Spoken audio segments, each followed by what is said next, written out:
দেখুন সেই মুরগির যে ছোট ঝুড়িগুলোতে আমি কলমির বিচি রোপণ করেছিলাম, মাশাল্লাহ দেখুন সে কত সুন্দর শাকগুলো হয়েছে। মাশাল্লাহ মনে হয় যে এখনই তুলে খেয়ে ফেলি, তাই না গাছ? এই যে দেখুন মাশাল্লাহ। আর আমি এদিকে সেই ছোট্ট লাউ গাছটা আমার মাশাল্লাহ একদম মাচানে উঠে গেছে। আমি প্রতিটা মাথায় এই যে ডগাগুলো আমি ভেঙে দিয়েছি, আমি কাট পিচ করে দিয়েছি।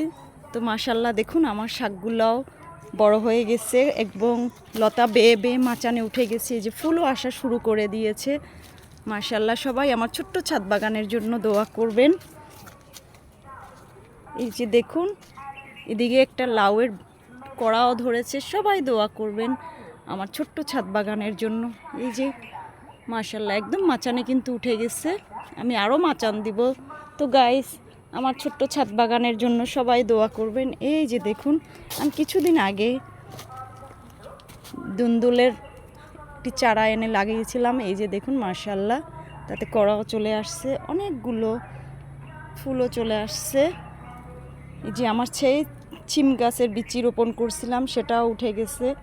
তো গাইস আমার ছোট্ট ছাদ বাগানের জন্য সবাই দোয়া করবেন। ভিডিওটি ভালো লাগলে প্লিজ লাইক কমেন্ট শেয়ার করে আমার পাশে থাকবেন। আল্লাহ হাফেজ।